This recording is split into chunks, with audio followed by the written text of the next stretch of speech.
Welcome back. Today we have an extra special treat for everyone. My guest today is an artist. He's a community leader. He manages a medical dispensary. He's crushing hip-hop. He's crushing helping people. He's one of the most uplifting dudes that I have met. He's truly bringing it in the community. He's creating music. He is creating a new world for himself and for his family, for his tribe. My guest today, Justin Toussaint. What's up, brother? What's up, my guy? I appreciate that. That was an awesome intro. Thank you. I'm humbled. Yeah, man. Well, you humble me just by your existence. I met you, when you were, managing the medical dispensary, and I just, at first, of course, I meet a lot of these people, and I think, okay, that's that person's passion. That's what they're doing. And of course, that is a part of it. But since then, I've learned a lot more about you. We were living in the same area, and I was seeing we were following each other on Instagram and stuff, and I was seeing what you were putting out on the socials, and I was like, dang, man, this guy's not only creating his own music, but he is out here, which is a super challenging thing to do for anyone who has never embarked on it before. You are creating community-based events around it. Yeah. And I thought that was like the most uplifting thing, possible. Yeah. How I want to ask, like, how did, have you always been a Maine guy?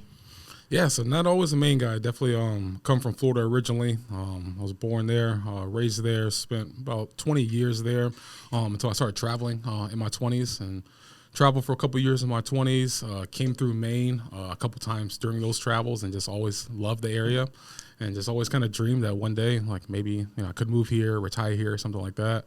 But yeah, in 2018, my mother passed. And it just turned into one of those things where she was a big believer in just doing what you believe in, doing what you love, like chasing your dreams, So with her passing, it kind of just felt like, I don't know, I felt like no ties or allegiance to Florida. It was just hot, So I kind of just had this desire to just like do something different and do something wild. And I was like, I'm going to move, I'm going to leave. And yeah, by the time summer of 2019, I was in Sanford, Maine, and started settling down there.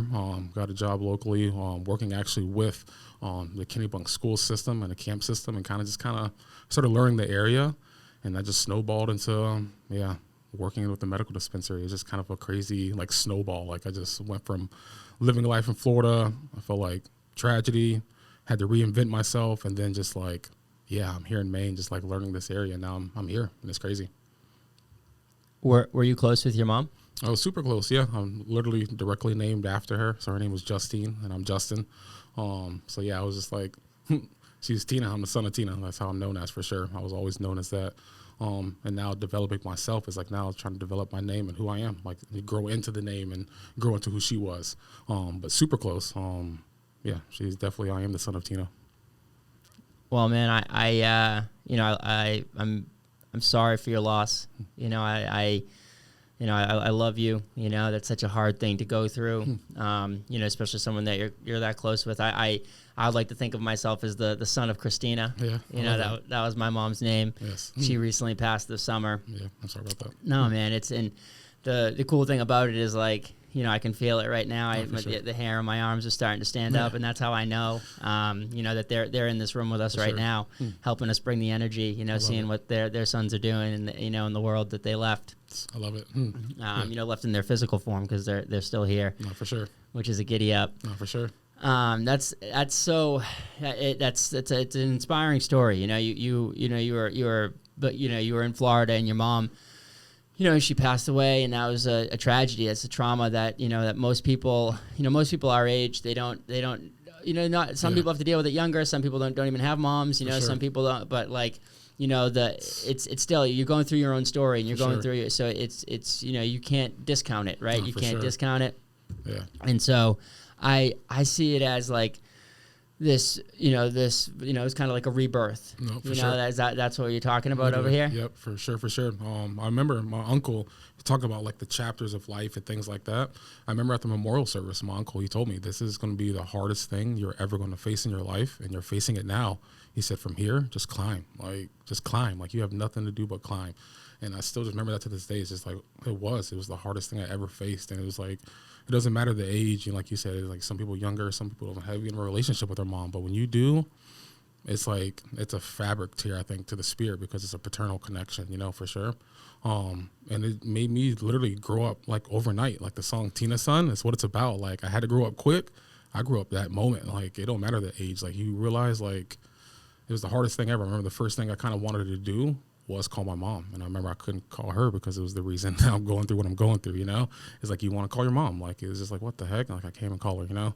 So I definitely just remember that. And it made me feel like, nah, you got to grow up. Like, you can't call her. You can't lean on her. You can't borrow any money, anything like that, you know? Like, nothing like that. It's like, no, like, it's all you, you know? You got to grow up.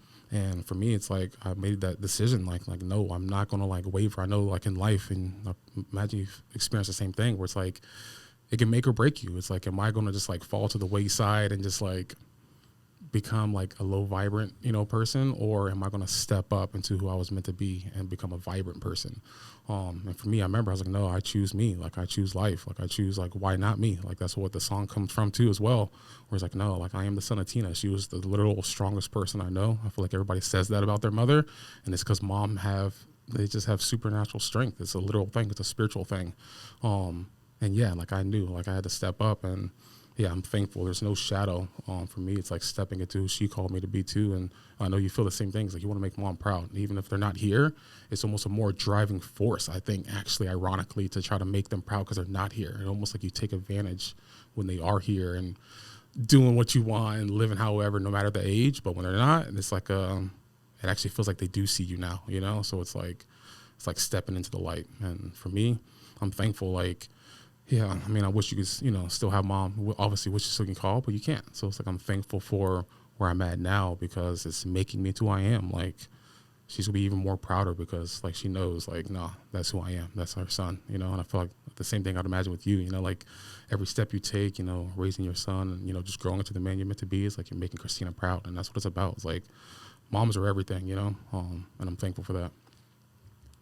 I will say it, man. I have my son now, and he's 17 months old, and you know, seeing my wife and seeing how, like, the relationship that they have, like, me and him, we have this amazing relationship. You know, he says, Dad, I get to meet, you know, hang out with him all the time. Like, he's saying Dad when I'm not with him, so I know he's thinking about me and missing me. And for sure, you know, we spend quite a bit of time together. I think that I try to make a point to be there a lot for my son. I try to just, like, spend time with him. And love that.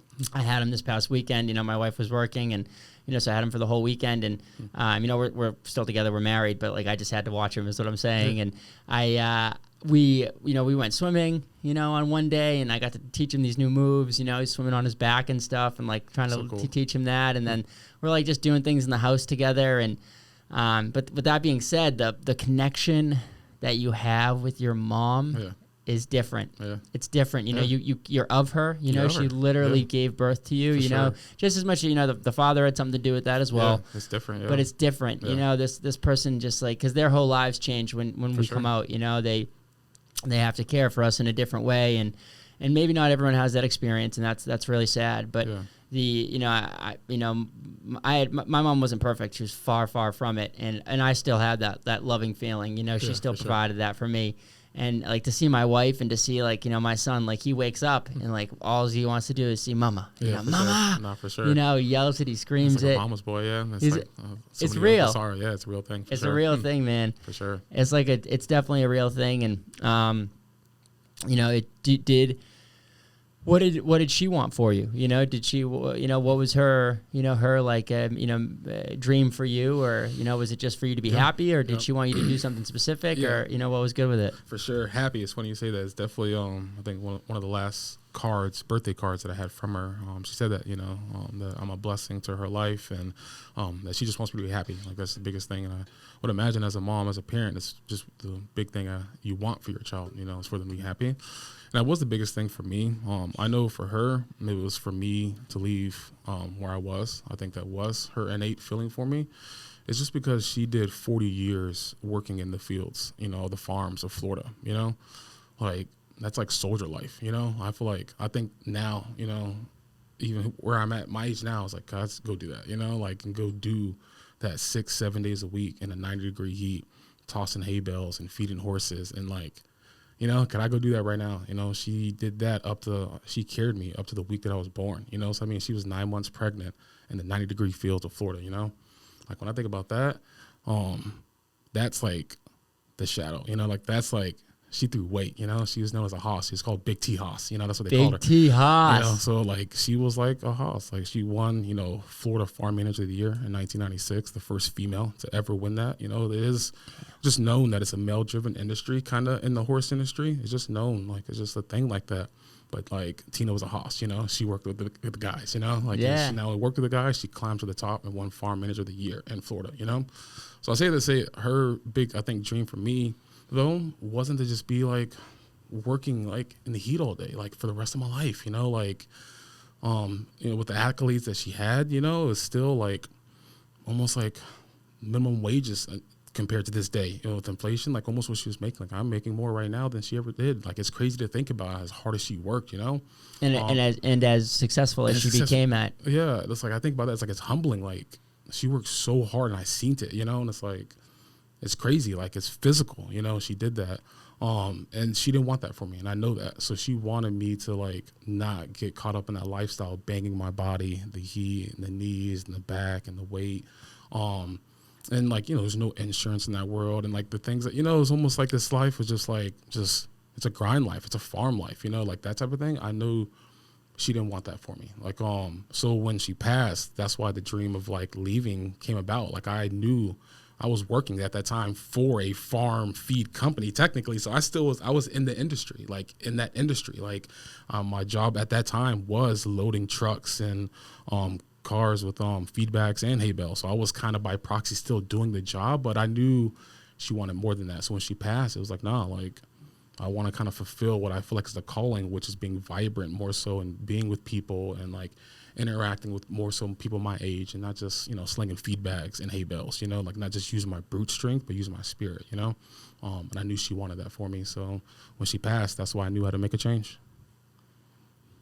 Yeah, man, and you do look like you have some brute strength. No, for sure. You look like a strong motherfucker. Yeah. That's what I've always thought about when I first saw you. I was like, damn, this is a big dude who looks strong. No, for and sure. I don't get like, I'm a big dude too. In terms of I'm a little bit lighter than I was too. And you've told me that same story for you, and I can't wait to get into that later in the show. But like, to see you, I was like, damn, this guy is a presence. He's a presence. And sometimes you get put into a box, right, when you're in that presence, and especially when your mom was Big Haus T, she was in the industry, she was crushing it. Yeah. Did you feel that way as a kid? Like, did you kind of feel like that she was, or was it just from her passing that kind of showed you that light? Like, were you kind of just like, when she was alive, it was just like, hey, this is what we're doing, and we're doing it, and that's the giddy up, and we're going to go from there? Yeah. Nah, she was really good with me. It's me and my sister, so she did really well with both of us, my younger sister. But my mom was really affirmational with us, and with me too. Like, she was a real big believer, even though I feel like we were in poverty. I was living, raised and spent most of my life. I was born in Ocala, but we spent 80% of my actual life 15 miles north in a small town called Reddick. It's just a farming community where it's just nothing but farms out there and one grocery store, and there's a McDonald's like 5 miles away. Like, there's like just a blinking traffic light out there, There's only 700 people in Reddick, Florida. So it's just one of those things where, she's really affirmational though. Like, even in the midst of all that, like, I feel like poverty and darkness and not really a lot of just feeling like nothing going on. It was just like a work life. She spoke life, like that we could be anything. I mean, I feel like that's a good parent does. They, tell their children that you can.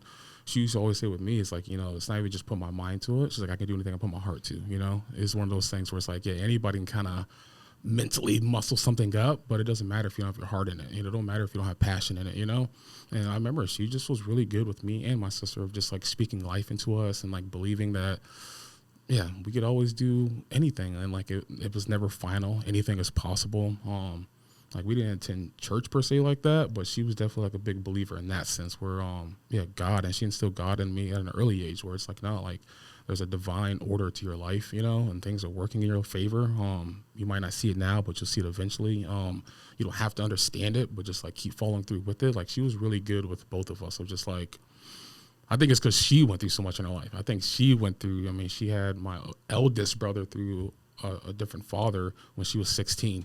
And she was out the house, by proxy, right after that, it was a different time back then, you know? Yeah. And she literally was never stopped since then, you know?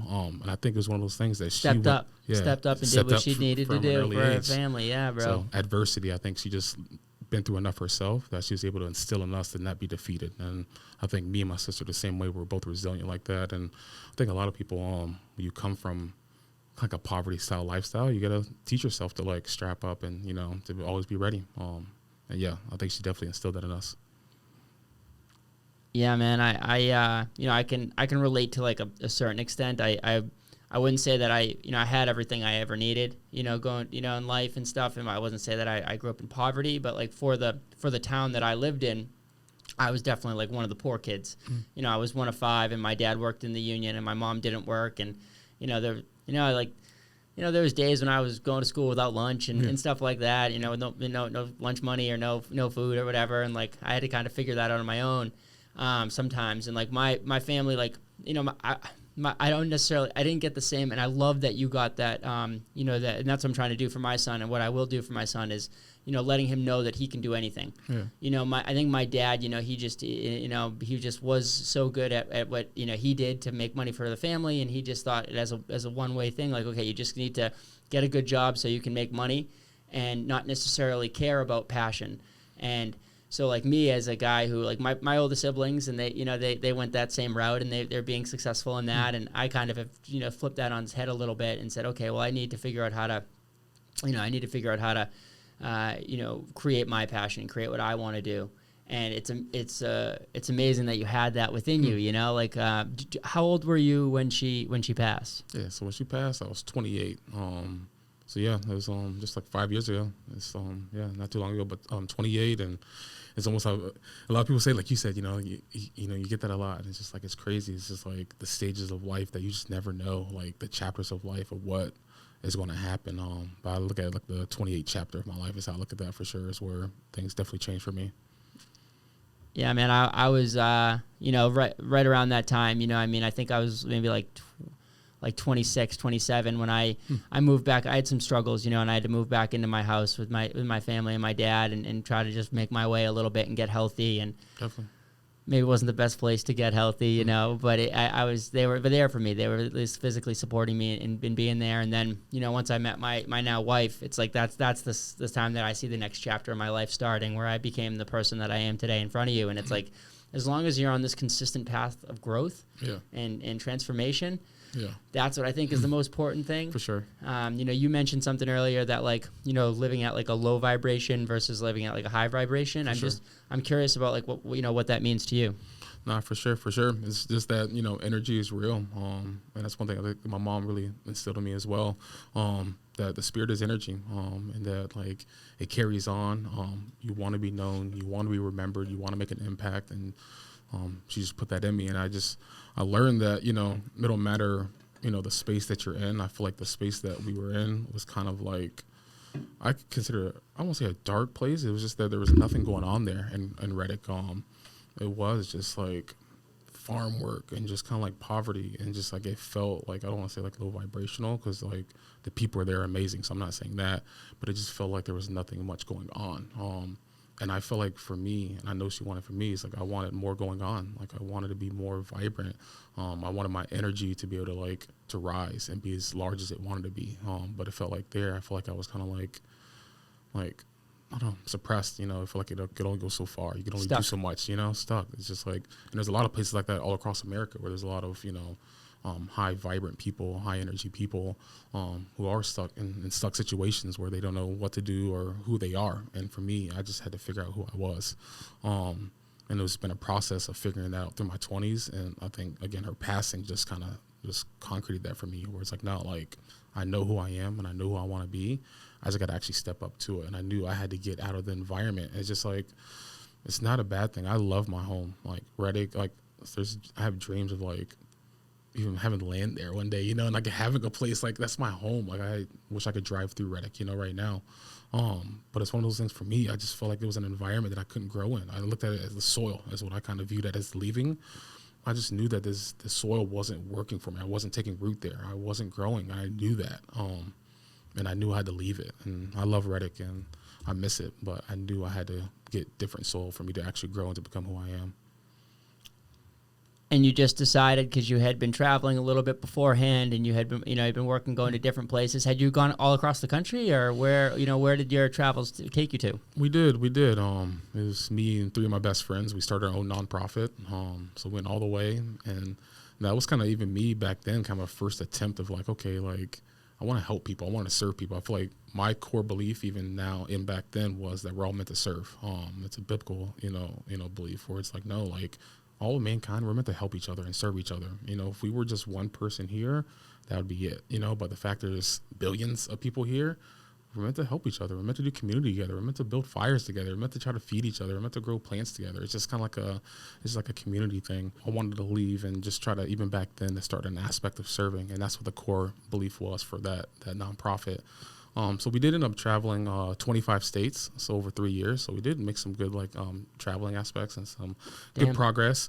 Went all over, mostly all through the South, up through the East Coast, a little bit through the Midwest, Texas.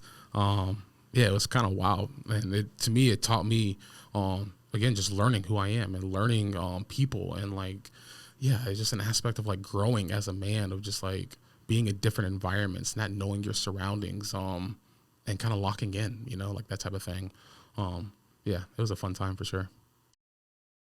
I know that most of us associate the weather getting chilly with flu and cold season, but here at Dr. BeeWell, we call it bad sugar season. As Americans, we generally eat like shit. During this time of year, with the holiday and other related stresses, those horrible eating practices tend to get kicked into overdrive. We offer a solution in the form of full-spectrum RSO infused raw local honey, because we shouldn't be walking around eating nerd rope all day. Why not let the bees handle the heavy lifting that your sweet tooth demands? I think it's fair to say that most people know how vital strength training is for long-term health and fitness, but find it hard knowing where to start. I'm here to say that also included me, Dr. Steve. You want to make sure you're doing exercises correctly, you don't want to get hurt, and you have no idea how to structure a workout program to get the best results. I've been there. In fact, this is where I found myself a few months ago. That's where On Target Fitness comes in.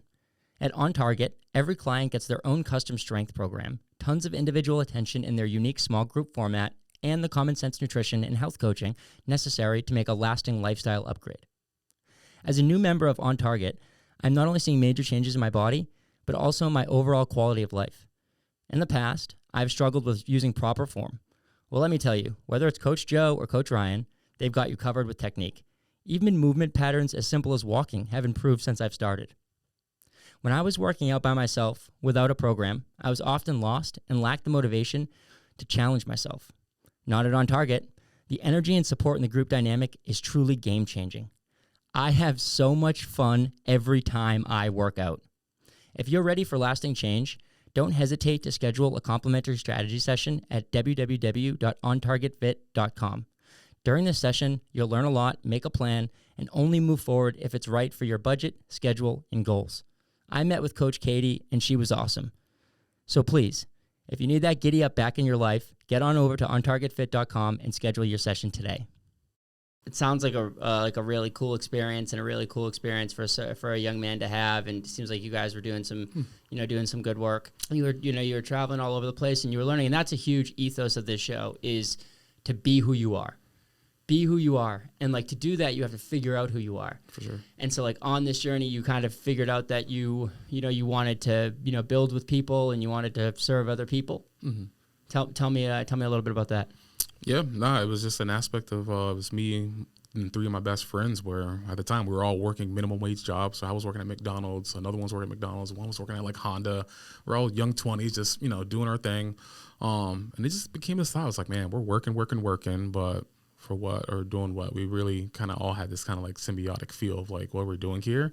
And we kind of wanted to have that experience where it's nah, let's just leave everything and just just go travel and like see and do. Like, we know that these jobs will be here when we come back if that's what we want, you know. But let's just go out there and, you know, and just serve. And it just snowballed to like, well, let's try to be a little bit legitimate. Let's see if we can actually make a nonprofit, so it's not just like us rolling around. And we were already partnered locally with some churches and some nonprofits like on our days off. So that was a big thing back then too, was on our days off we would go to random establishments, we would go to a church, we would go to and it was like pet volunteer places and other nonprofits like Habitat for Humanity and things like that on our days off back then. So it was almost like, I remember back then, it's like if you want to play video games, it's almost like you had to earn it. So it wasn't like we were just playing video games. It was like, all right, man, if you did like 2 or 3 hours of video game time, that means you had to do like 2 or 3 hours of like work or volunteer time too, type of thing, you know? So we had like kind of like that system kind of type of thing. Mm-hmm. So on our days off, it would be like, nah, like me and Kyle, we're going to go do this. We're going to go here. We're going to go like see if we could just volunteer and do 3 hours of this and things like that. I'm just trying to like actually use our time and not just like kind of play around. But I say to say, when it came to thought of like, actually, could we have a nonprofit and do something like that? Like, you know, not just locally, can we just like go volunteer around places and you know, see the country at the same time? Could like we make that work? And it just snowballed to us doing that, where we ended up all leaving our jobs. We sold almost everything we had down to like a duffel bag of clothes and a couple pair of shoes. We had one vehicle. It was mine at the time. I remember we filled up the gas tank and started in West Palm and kind of just started this crazy loop, and it turned into this 3 years of being sustained. And that's why for me, it's like I'm such a believer in God, because I've seen God move. It's like I've seen me leave, you know, my hometown with 75 cents, you know, in my pocket and a duffel bag of clothes and these 3 guys. And it's like, all right, let's just see if we can like make something work, you know? And we literally just, it was 3 years of like never having to sleep in that car, never, you know, homeless or anything like that. It's just people always provided, God always provided. I've seen miracles like in that time where it was just like, for my spirit and like my strength and who I am, it's like it helped me to like form me. It's like, no, there's divine order of things going on, and very individualized too as well. And it was crazy. It was beautiful. And then it just turned into like we did that for a couple years, and then I think we kind of want to start settling down a bit. The road's hard, and, you know, we used to do what's called tours. We would do 3 months at a time on the road, and it felt like 3 months on the road. It felt like that, you know, because you're doing it. You're serving, you're working, you're volunteering, like you're getting. Can we talk about some of the work that you guys were doing? No, for sure. So, I mean, this partnering with churches and nonprofits in both. So we would come into a town and we'd like find out kind of what's going on in the area. And then there's always a need. And that's the thing we learned when it comes to community stuff. People are always in need. People always need help. If it's, you know, helping a single mother, you pull into town and, oh, we actually heard, blah, blah, blah. It's a single mother. She's moving. Could you guys help her? And it's just like, it's moving a single mother to big projects, partnering with, you know, we did in Versailles, Missouri, is a 10-bedroom, 10-bathroom facility for people with disabilities. So partnering with that, we're out there for 2 weeks, you know, building this huge like structure. It's like one of the biggest structures I've ever seen, like learning carpentry and like roofing. I remember we had a lady in Tennessee.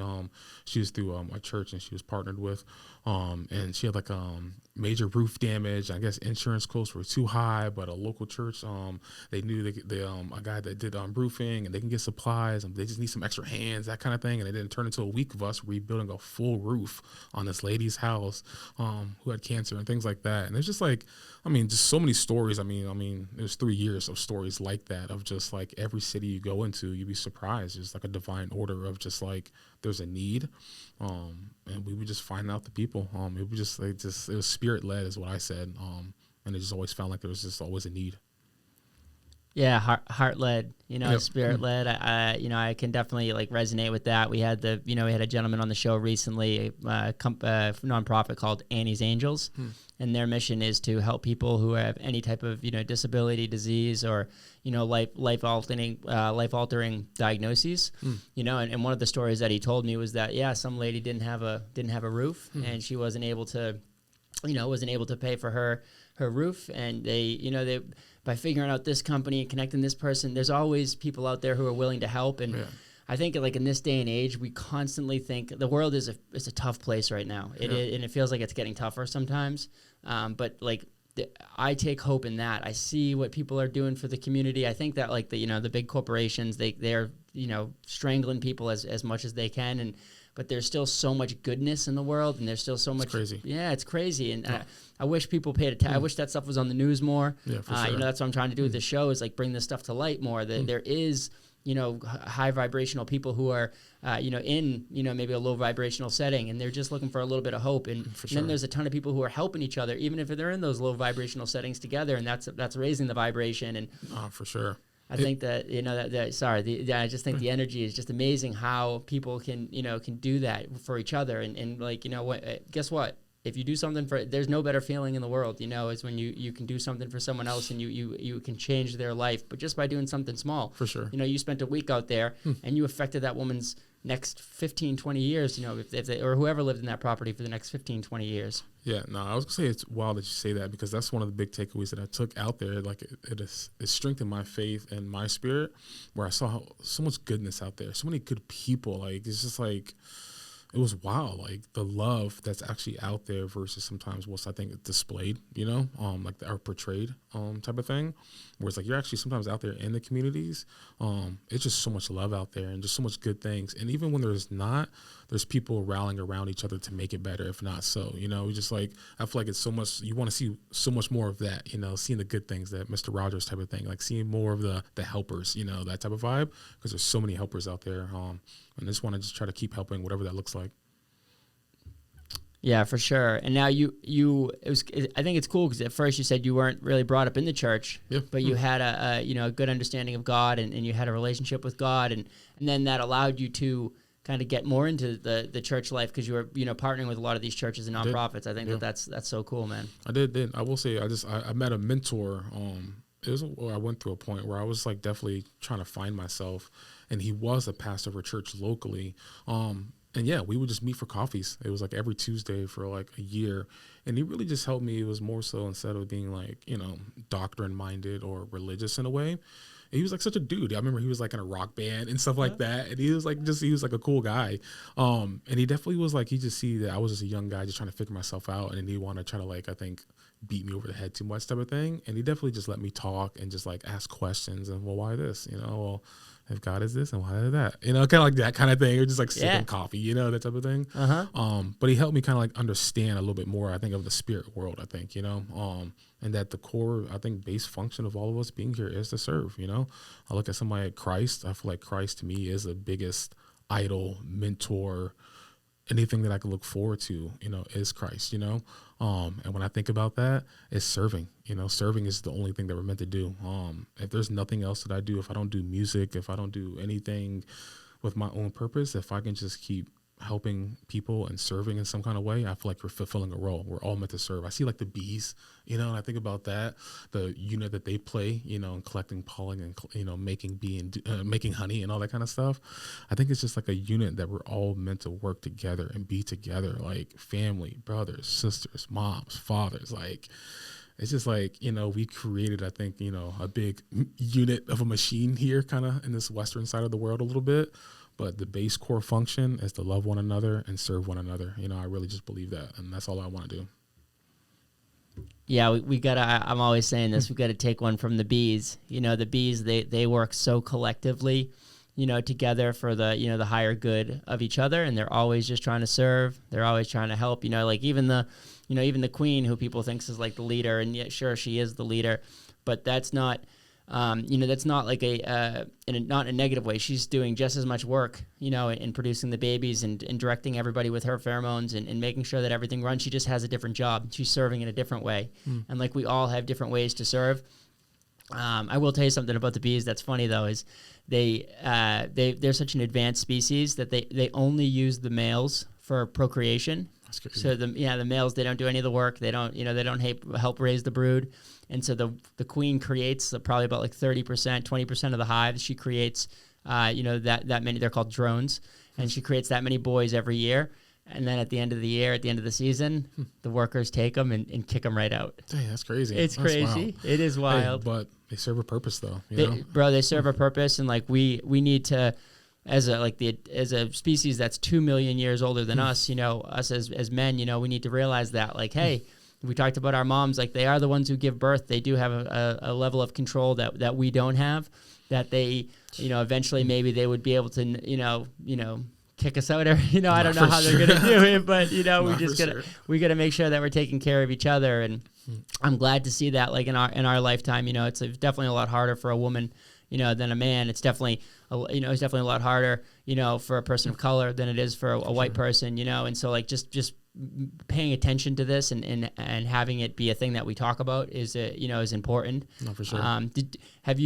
Have you experienced any of that going through your life where being a person of color was like more difficult for you when you're going through these experiences? I kind of definitely did. I'm being biracial. So my mom, she was white. My father, he was black. So I feel like I love the thought, the mixture of best of both worlds. I Hell got yeah. like two cultures like in one is how I see it. But growing up, I will say I grew up in the farm life. I grew up in the sticks of Florida for sure, the swampland. So it's like, it definitely was, it was country out there. I grew up in the country boy. I do. I feel like I am a country boy. That's why it's like I love it. But people knew that the son of Tina definitely wasn't white. Like they just knew that, you could see. So there definitely was like encounters, and I feel like my mom always had to there were situations where she definitely had to stand up for me, and yeah, that's why I had learned from an early age. Like I'm the son of a boss. Like I've seen my mom speak to men like just like an equal, like no backing down or anything like that. And I've definitely encountered that, and I feel like my name in itself carries the culture of African American culture, between Toussaint having slave ties back to Haiti and free men being taken on as free slaves, given their own names, free man. That's literally a derivative from that. But now it's like, yeah, for me, I just carry myself to that. I'm just such a high energy person and vibrant person that I just don't let anybody or anything kind of like affect my energy or my vibrancy. That's how I see it. And when I travel the country, we were talking about that, I got to see a lot of goodness where it was like I was in some backwoods of Georgia areas and stuff like that, but like a lot of love from people that was encouraging for me to see. That's like, okay, there's definitely some people who have, not the right way of thinking and things like that, but there's some good people out there as well. So I feel like I always look for the helpers, and I'm looking for the good. And it's like, for me, trying to carry myself now that it's like I'm a mixture of both, and I'm proud of that, where it's like I'm white nor black, and I don't want to be white nor black. I am me. I'm in the middle, and I carry both cultures for sure. I love that, and thank you so much for for sharing that with me, because that's there's goodness in the world, there's helpers in the world. Like we shouldn't see, we should be recognize that there is situations and certain privileges did exist and have existed and likely will exist for a while, but we need to. But by having your mindset, we'll break that stuff down, and we'll continuously break it down. For sure. And that's what we need. Yeah. So cool, man. Like you crushed this with your boys. You went back home for a little bit after that. It was with your mom, obviously, when she passed, and just God rest her soul. She sounds like just such an incredible woman. From hearing about her, and. So then you said Maine. You said, I went up to Maine. I did some work up there. It's a place I could see myself at. I'm going to take this jump. Yep. You get up there. You're working in Kennebunk, the school system, doing your thing. And then you start managing a medical dispensary for a little bit. And, how about, what was that experience like, getting into cannabis? Because I know for me, I was a pharmacist by trade. And, when I told people I was going to start getting into cannabis, it was like, I was looked at kind of like a leper, like, what are you doing? That's not medicine. That's not what you should be doing. And like you and I both know, like the outcomes that we've seen, doing our respective jobs, like this shit is real. Yeah. It's the plant is a medicine more so than, than any pill. Everybody smokes. Yeah. And that's another thing. Everybody smokes. Like that's another thing you learn too. Everybody smokes, man. For sure. Exactly. You start learning that. So then I know that you talked about, your cannabis journey and how, before, you're a very fit guy now. You talked to me about how you hit the gym this morning, crushed it, but you used to be a little bit, heavier, you told me. Yep. I'm definitely interested in that story, because I at one point was, 100 pounds heavier than I am now. And I had to go through that same journey kind of. And I think we all find wellness in a different way. Oh, for sure. And I'm just curious how, you found your physical wellness And I'm curious if you think that helped you along your path to find the the mental clarity and the mental wellness that you have now. It did. I feel like the kind of like cannabis and fitness was kind of intertwined. So with me coming to Maine, I would say it snowballed to, I was, a cannabis user, and I was like, man, to be able to work in the industry would just be ideal and cool, like that type of thing. So that's how that just kind of snowballed. But for me, it's like, I feel like it helped me with my fitness, backtracking about 10 years where I was at my heaviest 360. So I was coming out of high school at this time, a football player. So offensive lineman and defensive lineman. And I was massive. I mean, I was like 6'4", 360. Just a massive guy. I love football. Was good at football. At the time, didn't do cannabis in high school or anything like that because it felt like for me, I felt like that was going to be my path at the time. Was kind of like, you can't. I got drug tested in high school, and then if I'm going to college, dream was going to Florida State or Georgia or something like that. They're drug testing there, and if I go to the NFL, they're drug testing there. So it's like, and it felt like again, I mentioned everybody smokes. Where I come from, everybody smokes. Like your cousins, friends, neighbor, you can smell it in the air. Like it's just like a way of life. Like it's probably growing it on their own farms. It's not even a knock. It's just a way of life, like, that type of thing. But for me, it wasn't because I felt like I was going to try to pursue football. I feel like that was the actual dream. And for a lot of people, it actually felt like that was the goal. So it kind of was like, he doesn't need to be doing that. Like he actually is like a big kid that could actually kind of get out of here type of thing, Yeah.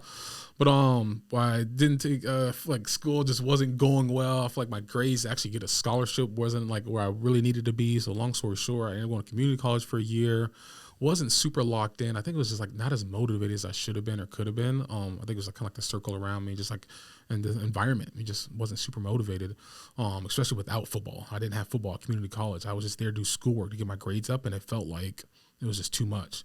So long story short, I ended up going to work back on the farm and just like, dropping out of college, like, I'm going to go throw some bales, get this quick money real quick. It's cash, whatever. And then from there, I kind of just figure it out. And then you start getting into cannabis. It's kind of like one of those things where everybody smokes. Like it was just everybody around you. Like it's just a way of life. So I started doing that. And then like a year in though, I ended up working at, I transitioned from the farm to go to working at McDonald's because Kyle, my friend, was working there. And I was like, let me get a job in the city and kind of whatever.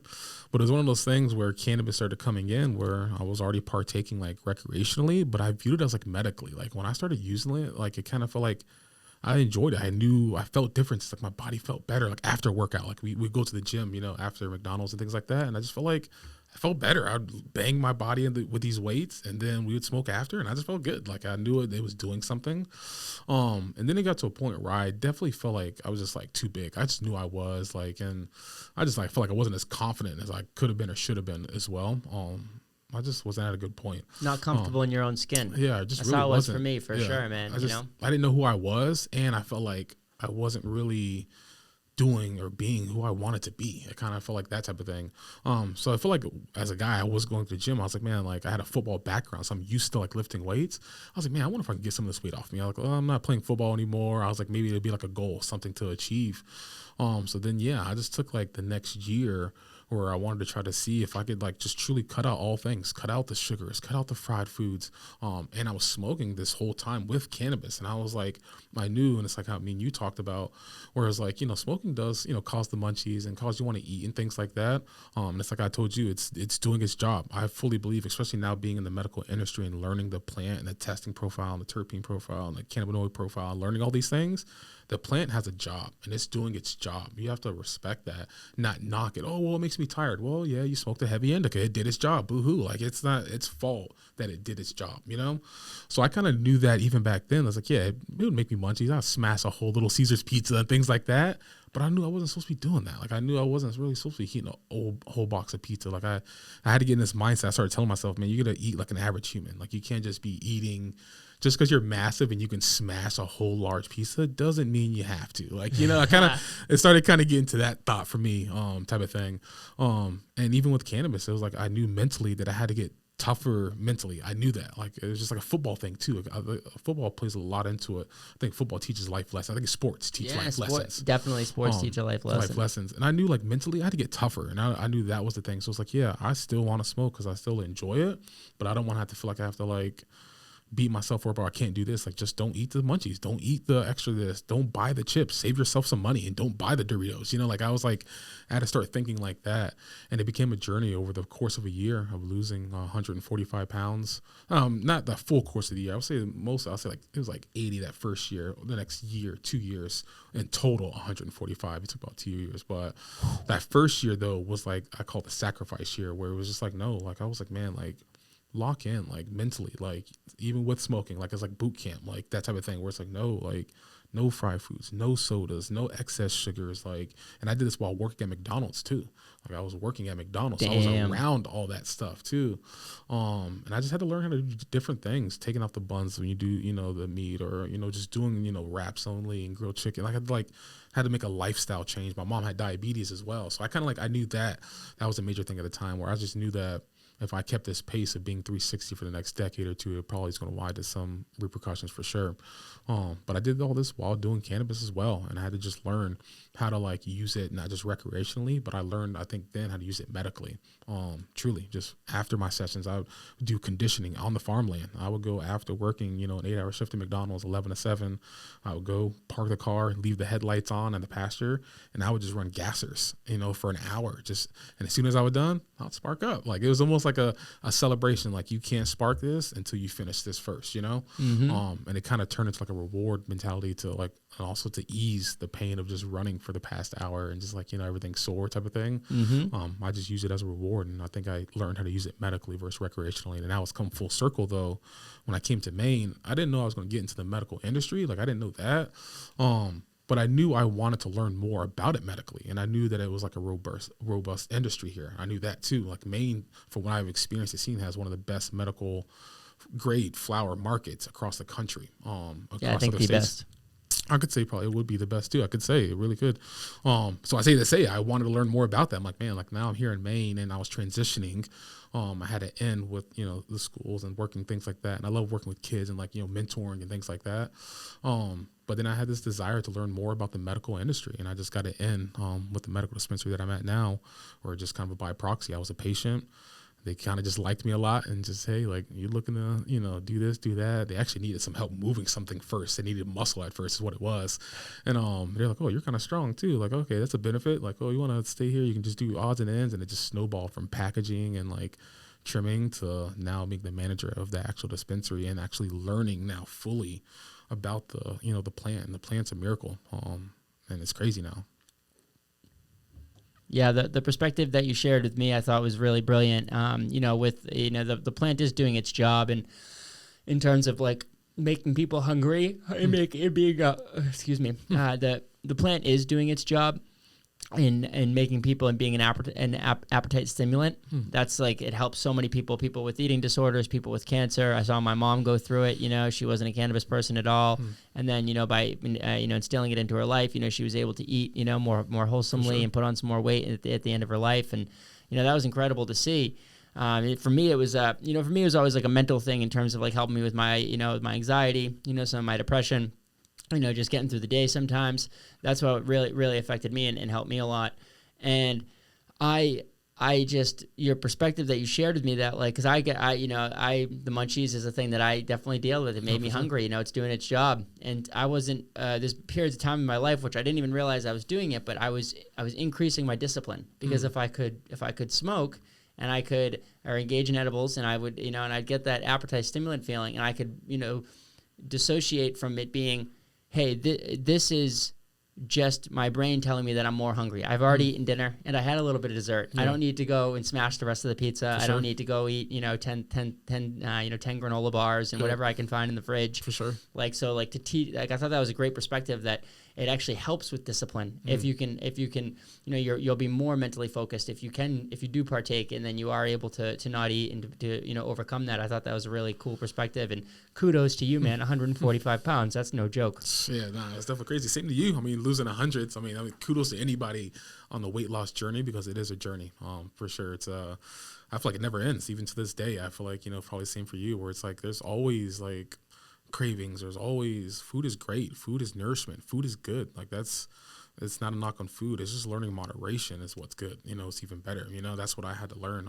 I still, to this day, love everything. I just had tacos last night. I love, pizza, things like that.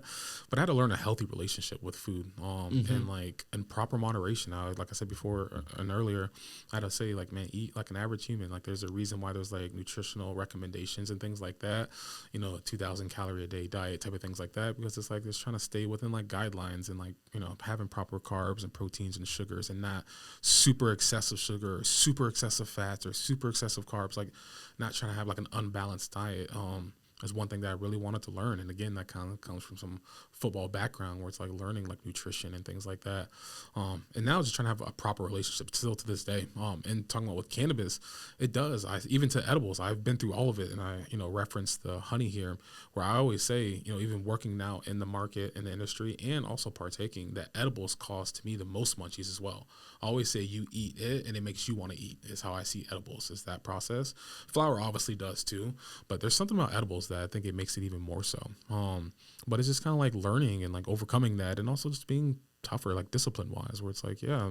And I'm a big budget guy too, type of thing, where it's like, in the world that I'm in, where I'm doing, it feels like investing this, investing that, music this, music that, life, relationship, just always, it's just like something like that.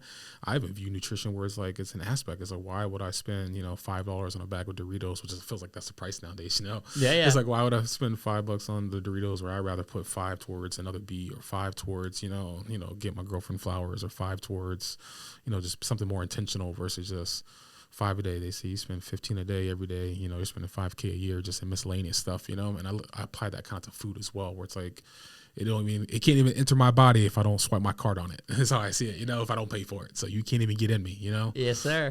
That's how I look at food. So having a proper relationship with food is huge too.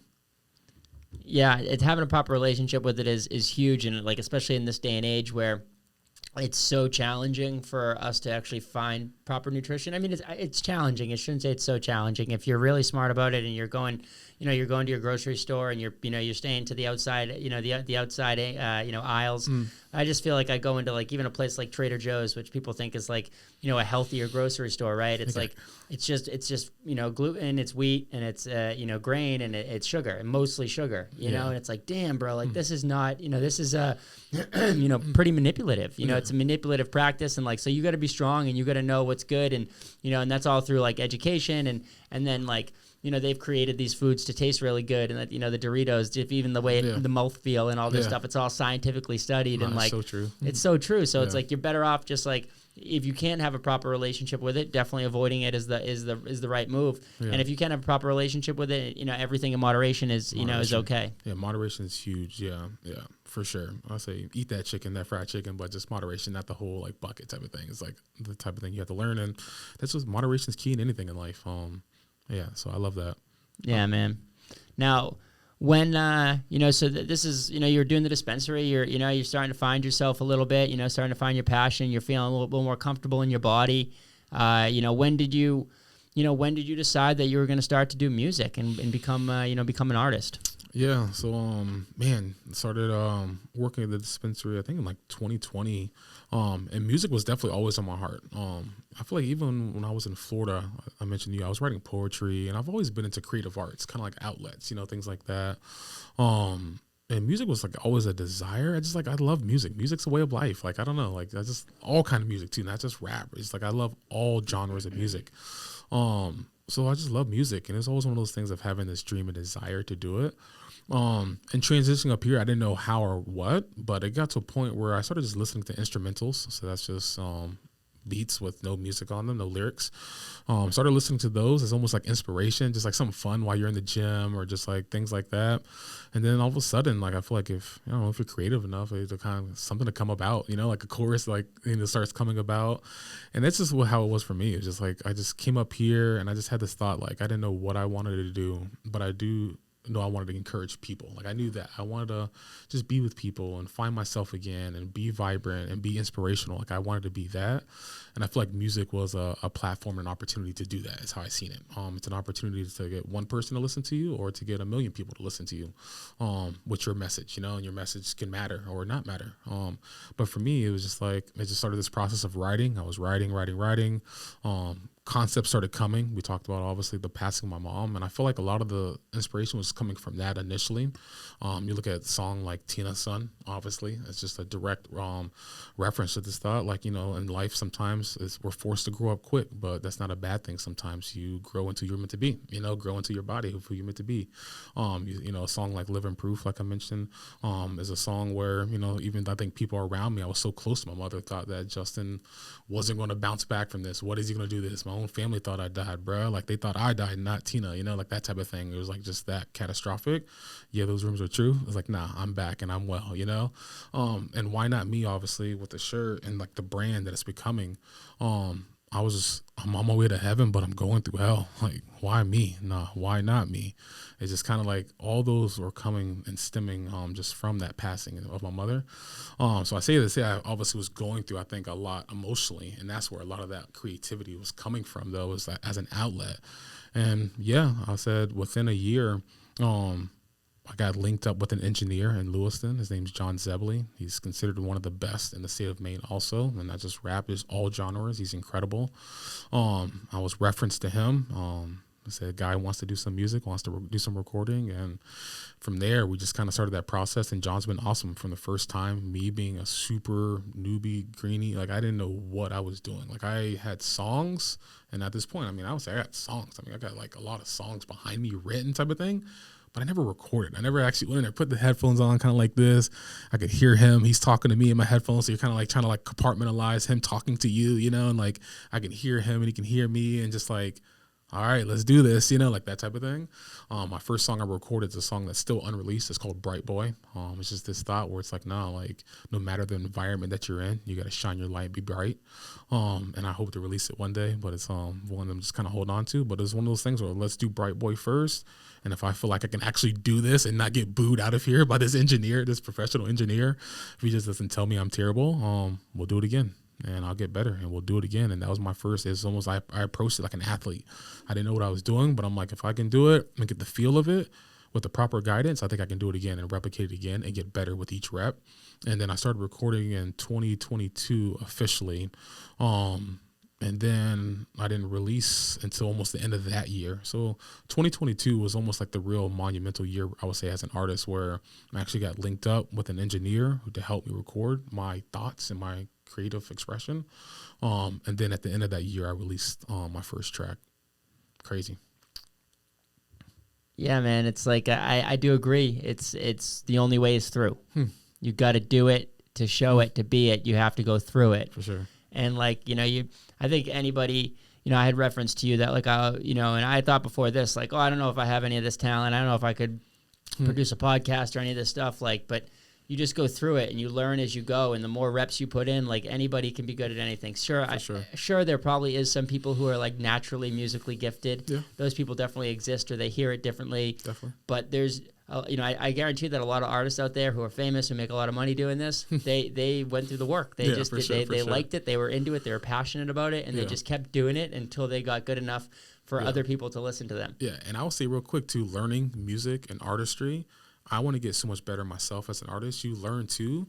The other half is production and engineering. Some of these, I would say these top artists, it's like not knocks, but it's like you'd almost be surprised at how more talented individuals right around here or than some of these top artists because of production and engineering that can really put together a sound that really just comes through more so. Production and engineering is half the battle. It's half artist, half production for sure when it comes to your track. You hear a track, it's not just that top artist you're listening to. You're listening to a team of engineers and production who is making that the most airtight thing that you could ever hear. Like, it's like insane the amount of work that goes into behind the scenes of a song to making a song come to life. Like, and that's one thing I had to learn too. It's like learning the game. It's like, no, like there's a whole other aspect. There's one thing to writing actual lyrics on a paper, and even some of these top artists don't even write those lyrics either. In theory, just being honest, some that have lyrics that are written for them. It's not even a bad thing. It's like honoring penmanship and lyricism. They're bought. You can buy lyrics. Which is a good thing. That's not a bad thing.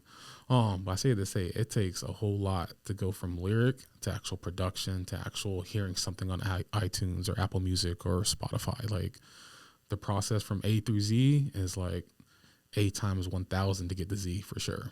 It's crazy. Yeah, I've had the experience of working with a professional sound engineer on a few occasions, and I was doing some voiceover work for for one of the companies that I started called BeeWell Box, and we were for the commercial that we were releasing. If you haven't checked it out before, definitely do so. It was a labor of love, and it's like I come in here and I do ads for different sponsors we have, and my voice is on there's probably 50, 60 hours of recorded my voice out there recorded, and of course we're editing some of that and stuff, but like to actually put it with music, which is what we were doing with this commercial. And like I wasn't rapping, but we wrote the script together and we did this, and man, the labor of love, like I'm talking hundreds and hundreds of takes on one line, to make sure that it was right for, to make it match up for with this guy. And then I can't even imagine the work that he was doing afterwards to make it sound, as good as it sounds today. It's incredible to be able, it's amazing that we're able to do this as human beings, and we're able to create this, like this, sound is such a thing that makes me feel so good. I love to dance, and I feel music through my body, and I can just express it, and then I can express that to other people, and it's like this amazing thing that rallies people and makes them feel good too. And like to be the person who's creating that sound and coming up with that sound, it's a magical thing. Yeah. Shout out to John Zebley, and that's my engineer. He's in Lewiston, so that's a say that one more time. John Zebley, that's my engineer. Well, let him know. Shout out to John Zebley. That's my engineer. Man, he works with a lot of the top artists in Maine, and a lot of most artists. A lot of artists go through John. Like if you're actually trying to do something and you're recording in Maine, it's like you're probably going through John. And he's a dude. He's like one of those guys. He doesn't have like no online presence type of thing. Like he just would never kind of know what he did, if you were to ask him type of thing. But he's incredible. Like you're talking about engineers, I had to learn so much like appreciation and respect for engineers by working through him for the first time, where it's like the work, like you mentioned, to make a song come alive, live time, during takes, being able to hear it, and then after, like it's insane, like the way you have to be able to think. And you mentioned that, you asked me about that. We were talking one time about would I want to do engineering for myself as an artist, and I really would not. Like two things, I could see it being really perfectionist like, where you can almost never, it can never be good enough if you're doing it yourself. Almost like I could do it better, I could do this better. You'd be tinking for hours and never release a song because you out psyched yourself, I could imagine. But also it's one of those things where it's like it's an intricate process, and I'm a big believer in like letting people do what they're do and letting them be great at what they're great at. And John's an example of that. In my life, I have a few people. I have another guy, Sprague, I should say, shout out to Seth Sprague with Flash Studios. He does all of my content. So even visually, you're talking about editing and stuff like that. I did 3 hours of editing real quick with him yesterday, and just to see him at work, it's like I was almost ready for a break. I'm like, all right, we'll do next week. We'll do the next couple episodes, because like we did a lot of work today, and it's like your eyes start to kind of like go cross-eyed because you're just staring at so many clips and like renditions, and we did different takes, and it's like which ones go.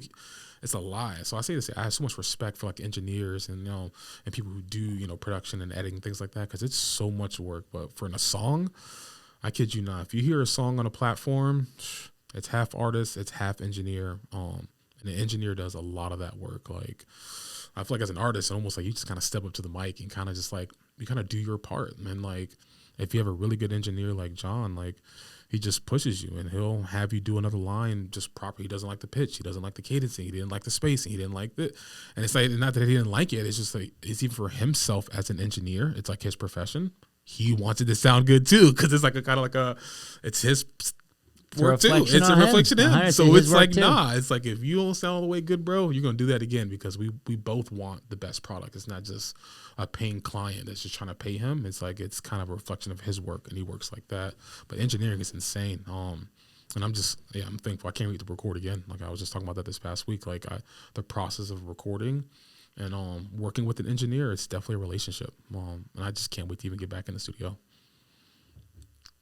Yeah, I think it's a super intimate relationship that and I'm not, this is a guy from looking at the inside and who's had a small experience, like what I explained earlier, but I think it's a super intimate relationship, and, there's so much power in it when you can produce something. I feel like, what you're hearing and what you're singing, like, that's the artist, that's the lyricist, and what you're feeling, that when you're feeling the music, that's the engineer, and of course the artist as well, because they're making you feel with their lyrics.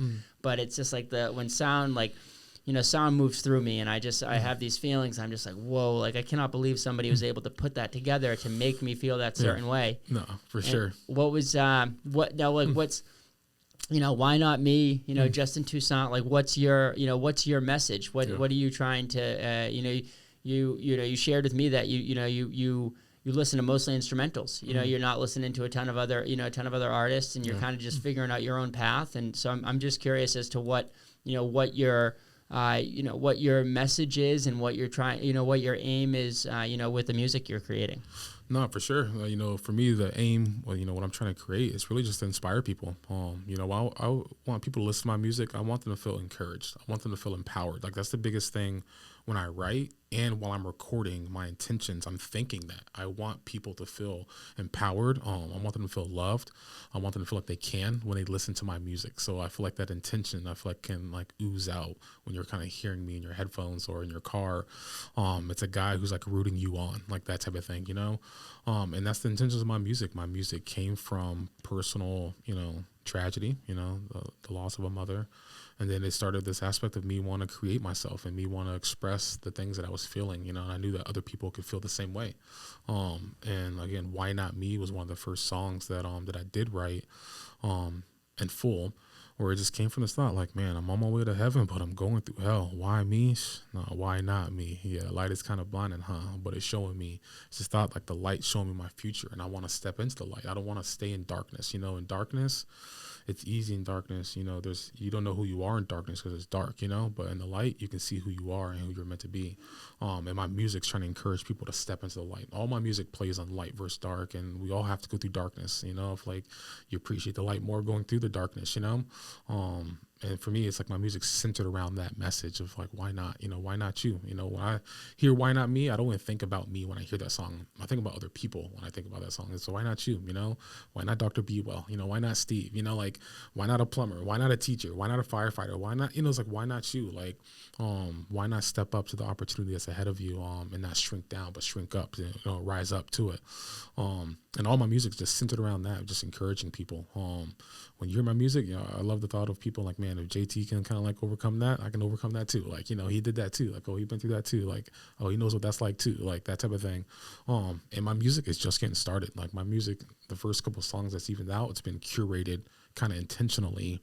What I want people to hear. I mentioned Bright Boy earlier, still unreleased, things like that. The first song I recorded.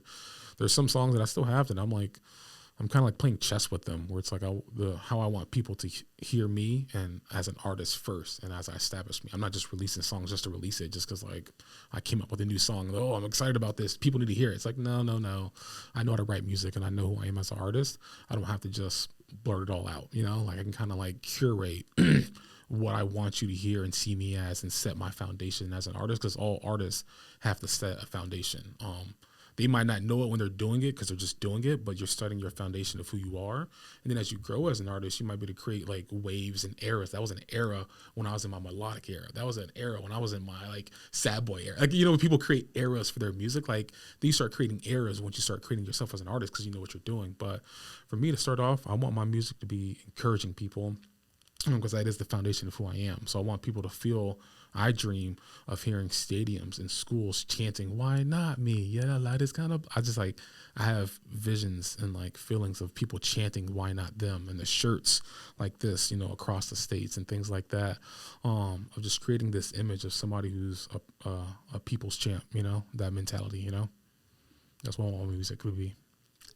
And it resonates with me big time, when I'm listening to you're listening to your tracks. That's how I feel, I say, hey, why not Dr. BeeWell, why not me, and I'm always trying to feel that way, but it's tough, it's tough out there sometimes. So you need inspiration, and you talked about it earlier, we need each other and like to serve one another. And it's like, if you can provide that for me, if you can provide, what I would call the giddy up, you get me going and you make me thinking in a positive mindset that, hey, I can do this, just because all this shit's hard, and it's, hey, sure, life is hard. That's fine. It is, but it doesn't mean that I can't accomplish this. I know that I can get through this. I know that I can do that. And like, I definitely hear that in your music, Yeah. you know, that you and John are creating together, man, because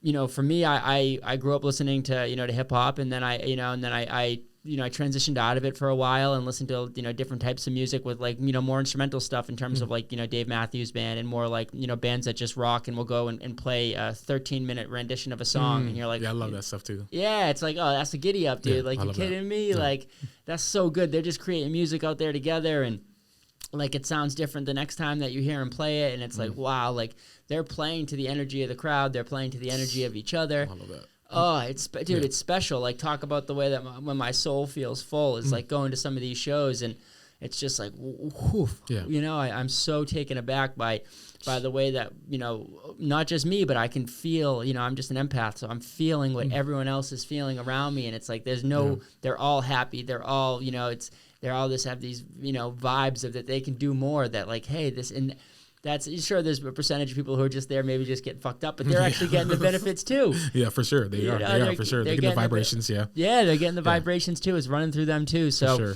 like, I just, you know, I'm so grateful for music. I'm so grateful for people like you who are creating it. And I want you to continue on your journey, man. I think that you're crushing it. I think that you're doing it in a different way too, and that, like, you know, like I said, I started to pay more attention to you once I saw you were doing this community event.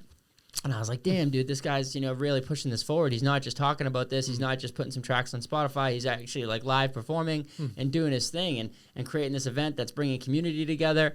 And it is crazy. And it's not crazy. It's amazing is what it is.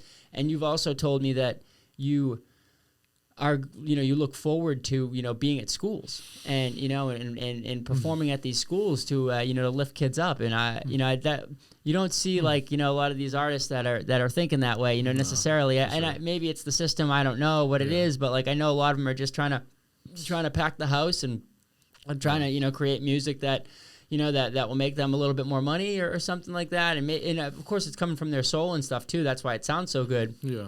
But the intention of it isn't. I can't say that I know the intention of it, but I know that it's not. I know that they're not going to come to the local elementary school, the local high school, and perform for people and let them know that they can have a, you know, that they can have a different path, that they can be someone different. And that's what you're doing. I think that's really cool. Yeah, or even, you know, having the message about that. You know, I feel like so much of the music out there, there's a lot of great artists for sure out there, but I feel like there's I say on a personal, I feel like a lot of selfish artists, you know, who are making music who they don't even like, or they know it's not even that great, or doesn't even have that great of a message, but they just do it because it generates, you know, revenue, and it does, you know, fill stadiums and things like that. And that's to each their own. For me, I'm definitely focused on what JT's doing. I'm focused on what, you know, God's doing in my life, you know.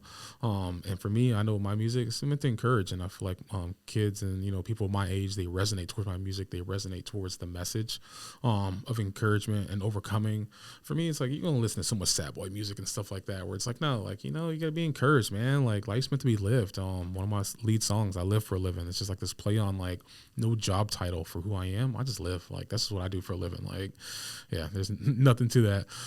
So I say like, my music's meant to kind of be like fun and like cheeky and like encouraging and things like that. And I'm just getting started. Like I said, the first wave of these, I have, I think, 8 tracks out right now on all these platforms, where it's like the first wave of kind of like my infantrymen kind of running out there and kind of build my foundation of what's truly to come. Because, like, I'm just like rising up and what I'm stepping into, and my next wave of tracks, I mean, I have tracks. I have so many tracks. Like, it's crazy. It's just a matter of, like, recording and time and resources more so. It's what it's all about that's coming.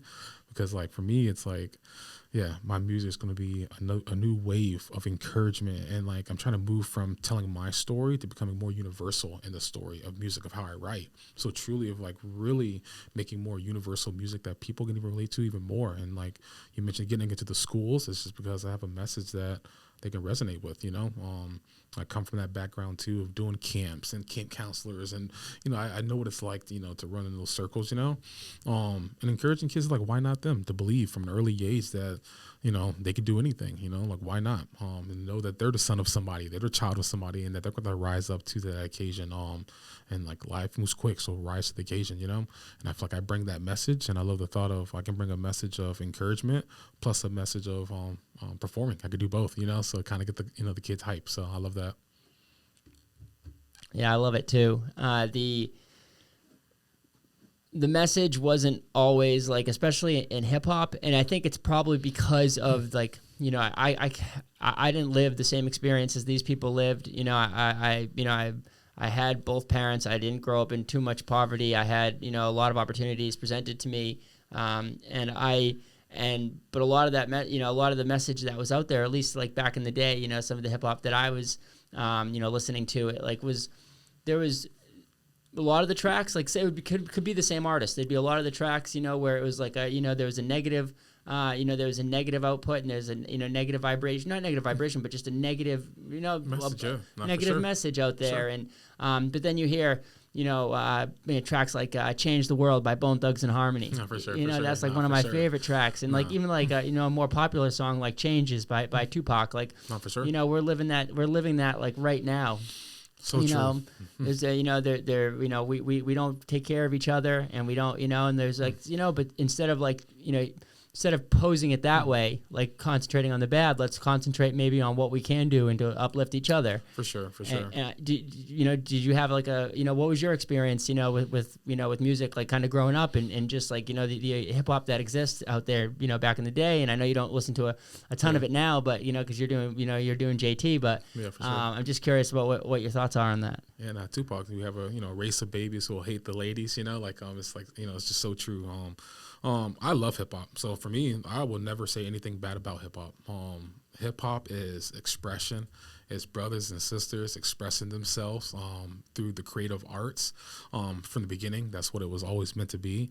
It was just men and women expressing themselves in their situation and the plights that they were in, type of thing. I would never knock hip hop, especially foundational hip hop. It's the foundations of culture. Like, I have nothing to say against anything about hip hop.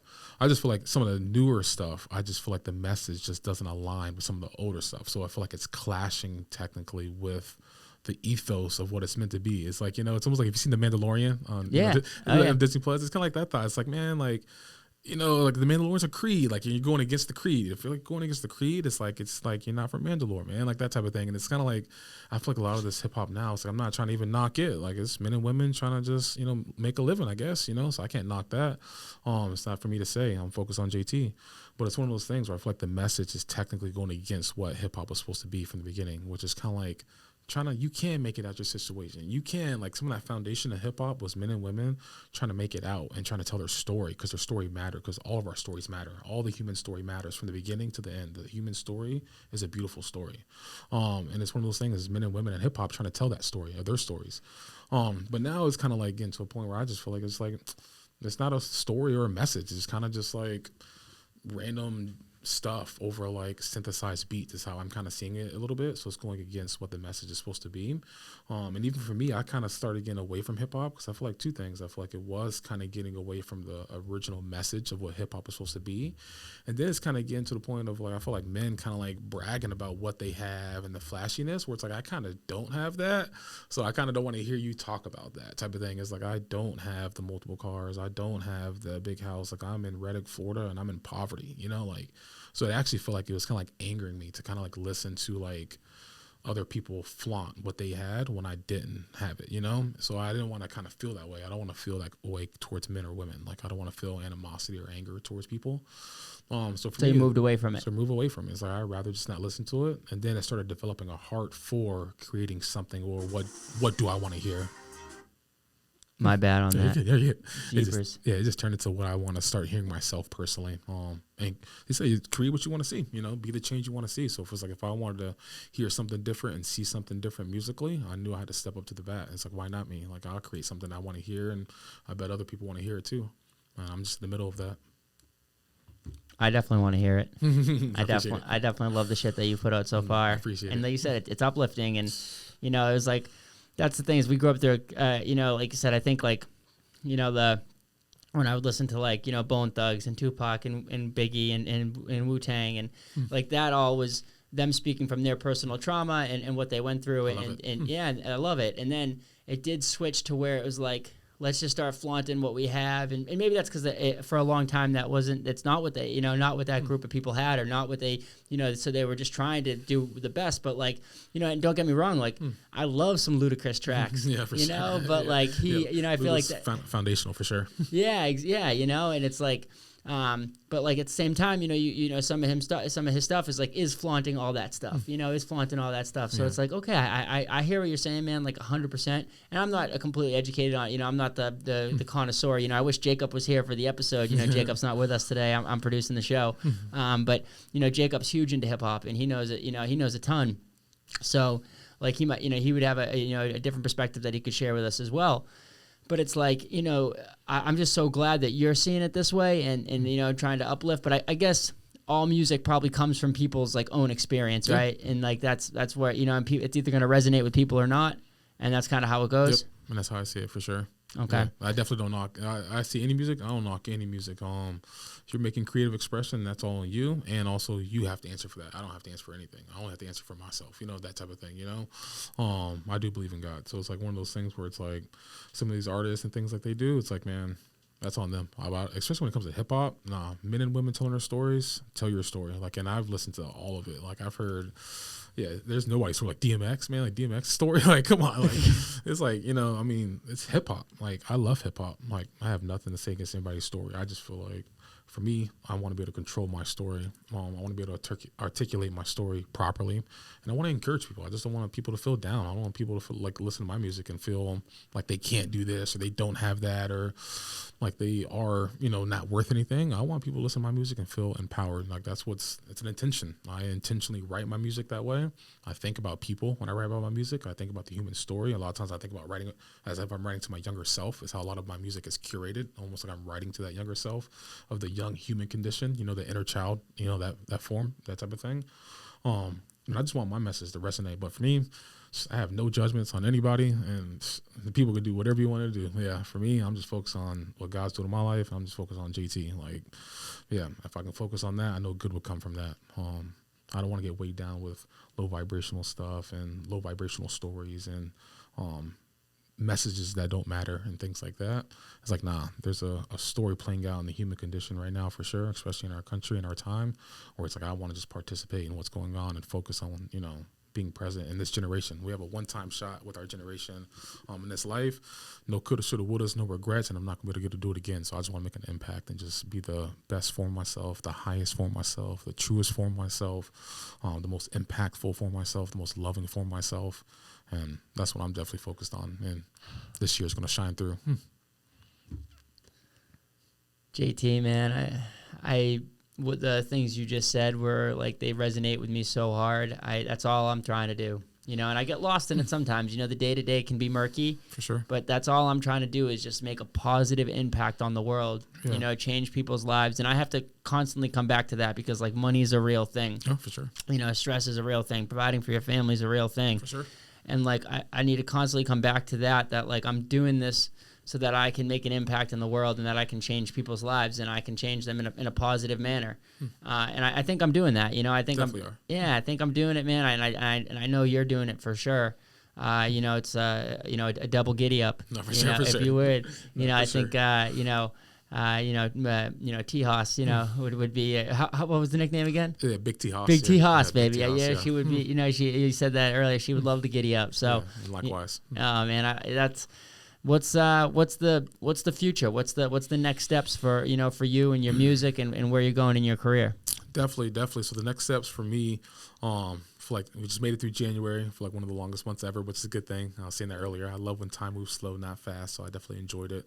But now it's just transitioning to I got a mini series. So when the last time I talked to you, actually, you called me. I was in the midst of editing with my content guy Sprague, going through hours of footage. We're working on a mini series right now, so we call it The Prince of the North, and it's kind of centered around this ethos of JT and this remnant style lifestyle in the woods, the snowy wilderness of Maine, and it's kind of playing differently though on my lyrics. Instead of just like traditional music videos, we've tried that, me and Sprague, and now we're trying to do something different, where it's like me just using my lyrics as if I'm telling a story. I have this child carrier that I use in my JT storyline that a lot of people who follow my music know. It's almost like my younger self. I'm keeping my younger self close to me, to try to make him reach, fruition and, to who he's supposed to become. But it's centered around that too. We're just using my lyrics though, storytelling, like I'm telling him my lyrics. So he's going to grow into it and actually perform the lyrics, like that type of thing. But yeah, so we're working on that miniseries. I think we got all of it filmed up. We only got to do probably one more scene.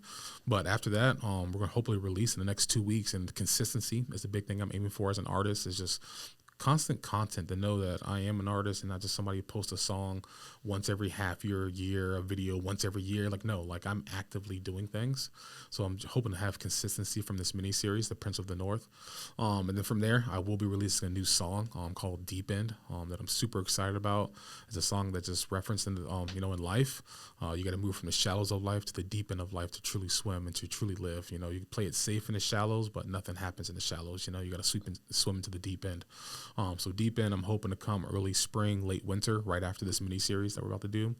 And then from there, it's kind of focusing on getting in schools. Like I said, I want to pass this message of why not me on through the message and performing. I love performing. Performing is so much fun. You mentioned that earlier. Vibrations of music, live artistry, live music, the speakers, the bass, things like that. It's just something that just comes alive.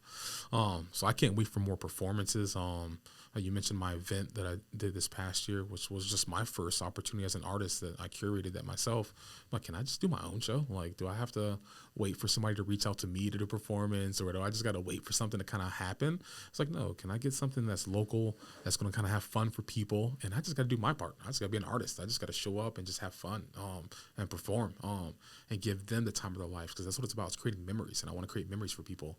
So I want more opportunities to perform. So I feel like this year is just focused on, as an artist, is all JT's focused on, is growing in my artistry. So this mini series, more music. I have so much music that I could release. So kind of just chess piecing that out and getting into schools, and more like I want to do more live performing on my own, which I'm hoping to do this summer, kind of like a form of busking, where I'm going to kind of go through the beaches and Old Port and things like that, Old Orchard Beach and Wells and things like that. And I have a few food establishments that I'm in dialogue with right now about like live performance in their patios in the summer, when just the patios are just bumping, and kind of going on this form of busking, where I kind of have this motif in this kind of character of JT with my artistry, the glasses and things like that. Yeah. Because I should say I got something for you, a pair of those for what it's worth, plus a shirt too once we're done, a Why Not Me shirt, but a pair of my JT mirrored glasses, which kind of can I throw them on right now? For sure. It definitely kind of fits that JT theme that I have. All my pictures on my Instagram, my social medias typically are kind of motifed and themed around these mirrored glasses, this futuristic form of myself that's came back and trying to lead me to where I'm supposed to be. But I say to say, as an artist, I'm focused on this summer. I'm going to kind of be dressed up in the JT garb, which is that all white outfit, with my glasses, and kind of just hitting the beaches and hitting Old Port and hitting areas impromptu. So nothing scheduled, not scheduled stuff, that people can look forward to. No, it's going live time. We'll announce it and just going crazy out there with full setup, mic, PA, all that, and just going crazy for 30 minutes and packing up and going to another place. So I say to say, as an artist, I'm just focused this year of just like a lot of shock and awe and consistency. As an artist is what I'm focused on for 2024. Yo, how do I look? It looks so cool. Dude, I gotta get a picture. Yeah, bro, get a picture, man. This is so dope that you did this for me. I love this, because I've always seen you on there, and I'm like, oh, look at my boy out there doing his thing, creating this persona, like you said. And it's so cool, because it's like I didn't necessarily know that it was like, I could feel it from your music that like you were speaking to your old self, and that's why you were carrying around the carriage, and you were doing your thing and like trying to create that. I was just like, okay, that's cool, because at first I saw, I was like, oh, is he a dad? It's like wants to be, wants to be someday. For sure. But I love these glasses. I think these are so cool. I appreciate this gift so much. No, I appreciate it. I do have two questions. So how many parts will the miniseries be? Yeah, so we got 9 episodes done already, and we still have one more scene, plus we already filmed. Man, there's going to be at least 18 episodes. We still have 9 more episodes to edit next week, plus another scene to shoot. So I guess 9 plus, it'd be 22. So 22 episodes plus a finale. How long? They're short. So I will say real quick, as an artist, I think I learned real quick. You're learning. And when you go into an industry, you learn what things look. We started off with some music videos. So I have some full-length music videos on my YouTube. These 4-minute long videos, a lot of production, coordination, logistical things, thoughts, screenplaying to make fun things for, people. And then you get some traction, but you get more so as promoting and ads and that type of thing. So it's like, all right, if people's, attention spans are a little bit shorter than these full-length videos, I'm going to go short. So these ones are going to be about 45 seconds and under. So it's almost just short form, but it's about consistency. There's going to be 3 episodes a week. So I'm trying to play also as an artist on a thing that we're familiar with. People like new shows. People like episodes. People like knowing a set time with episodes dropping and episodes coming, like that type of thing. So we're going to kind of approach it with that approach with 3 episodes a week, Monday, Wednesday, Friday, a set time. It's probably going to be like in the evening, and just something that's just short and fun. And it's just me playing as an artist on my lyrics. It's just something different. And the beauty and nature of Maine is what I was going for too. It's just the winter wonderland vibes. Prince of the North. The Prince of the North. Oh, the pictures are fucking incredible. I appreciate it. Yeah, I appreciate it. Yeah, it's just this thought, like I don't want to call myself any kind of king. I feel like a lot of musicians get rappers and, I'm a king of this and king of that. It's like, I guess, that type of thing. But for me, I feel like more so like a prince. I'm still a young man. And for me, it's like a prince still has to inherit what's his. And for me, I'm looking forward to inheriting what's mine over these next couple of years and growing into a man and growing into the JT. Like character and artist that he is, so like growing into that. So yeah, it's like I look forward to like just growing. So it's more so I'm a prince of the North, the voice of this area. This is what I'm trying to grow into. I feel like there isn't a lot of dominant artists in this Maine region. There's artists. I don't want to say there's not. There's a lot of great artists in Maine. So I will say that, and I'll give props and credit where credit is due. There's a lot of amazing artists in Maine. So I'm not saying there's not. But as you know, there's really not in this whole region. There's not a lot of dominant, popular, secular artists. There's not. So for me, it's like I want to grow into that. Like I want to be a superstar. And I know I have the abilities, and I know I have the message, and I have the story. Like I have a lot of what those men and women who are superstars now don't have. Like I have that.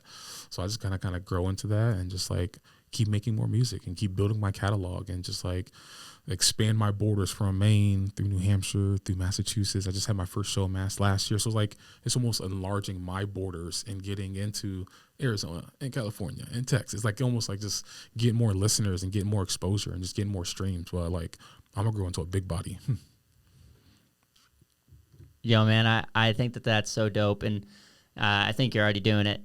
And Thank you. Yeah, man, for real. Like I will say, like, doing this, like, the consistency is everything. You just got to keep putting your head down. And like, we still haven't, gotten to the point where we're releasing an episode on the same exact day every single time.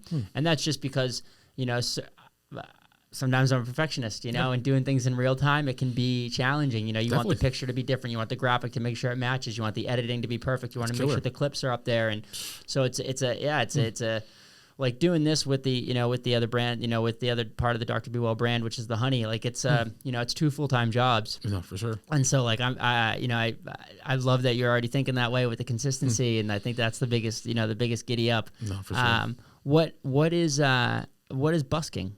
Yeah, so busking is almost like a form, like a performing, just kind of performing, just like out and about. So like no set shows. It's kind of just like a moving around and kind of just, we'll have like our Venmo available, like a scannable QR code, and kind of like have that form of like, sometimes an artist will have like a guitar case and perform a guitar, and they just have the guitar case open and you just throw cash in there.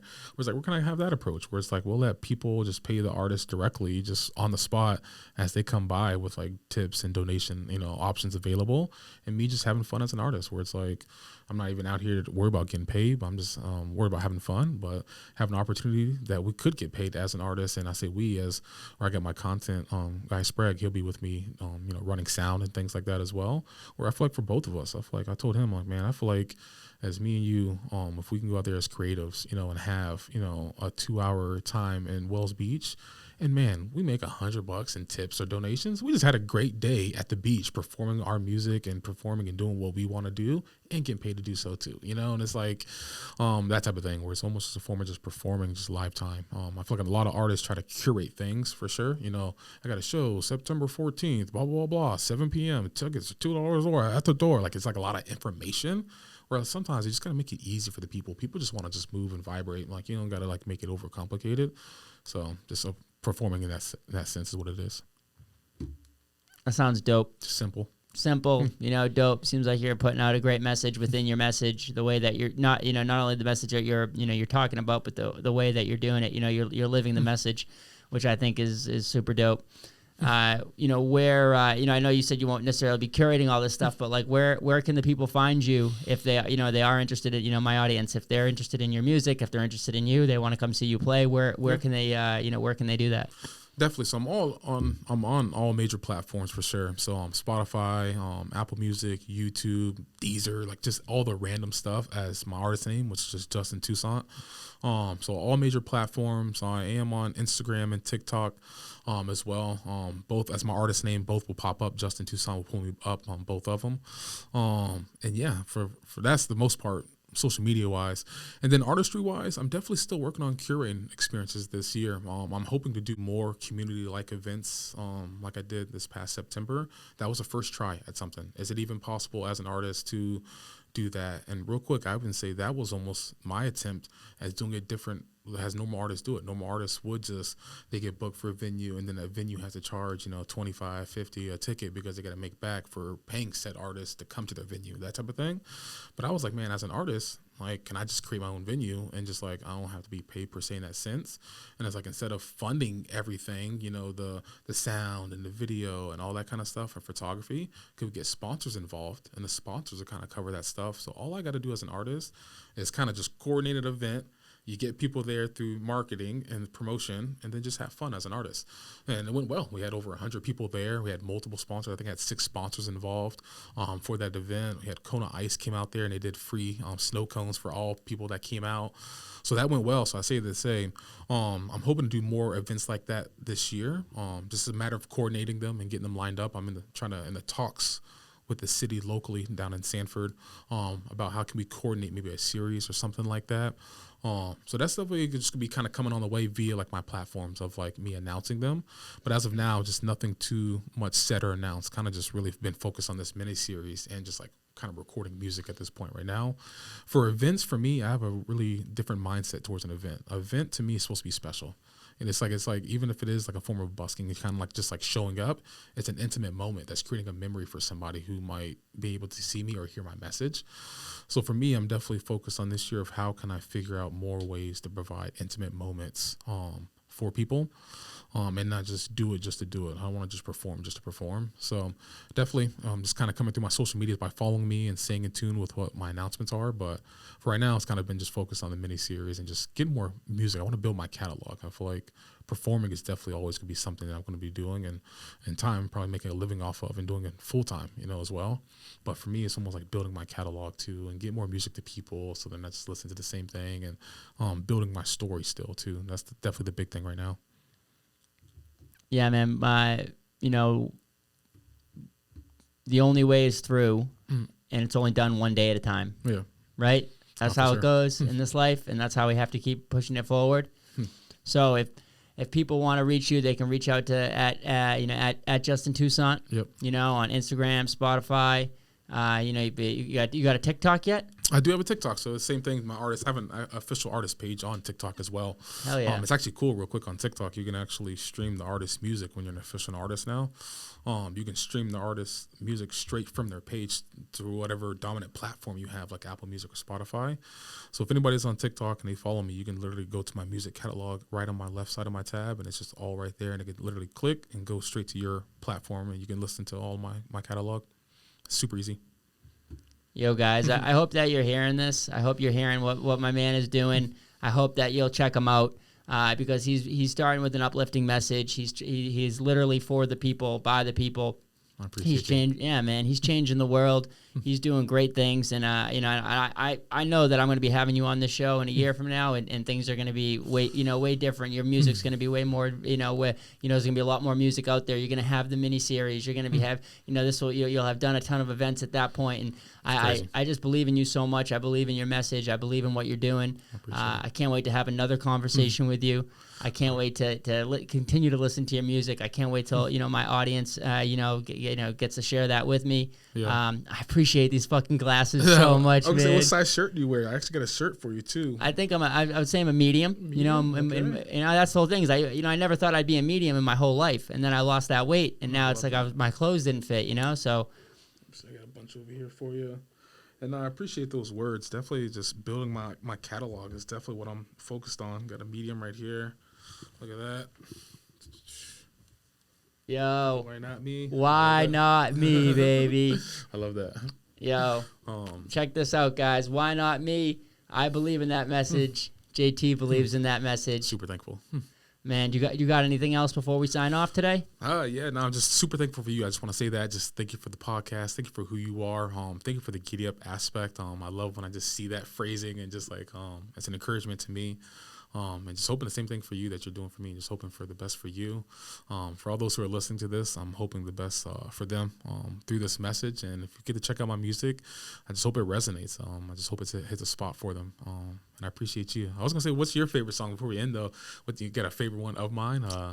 Bro, to be honest, I think that it's the song that you wrote for your mom. Yeah, Tina Son. Yeah. Like, it just, because I think that it resonates with me so much just based on my story with my mom. Like, I think that, like, it's tough because, like, like living for a living. Am I saying that right? Yeah, that one I love the instrumentals on, and I love the way that you, like, melodically vibe through it the entire time.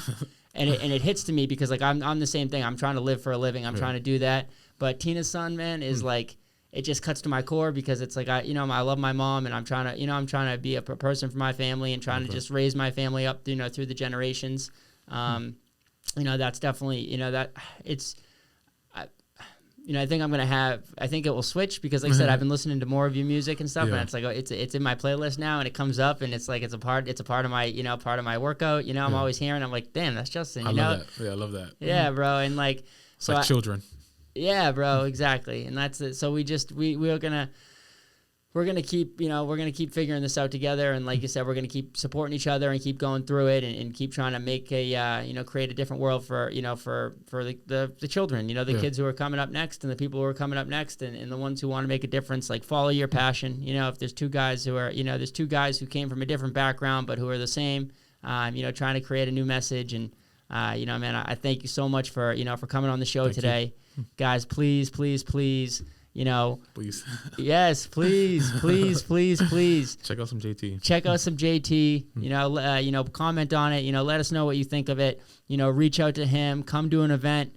Be a part of this mission with us. Be a part of this messaging with us. Because we're gonna change the world. Believe it. Believe it, baby. One day at a time. One day at a time, baby. And until next time, we'll see you guys, baby. Appreciate y'all. Thank y'all. Giddy up, baby. Giddy up.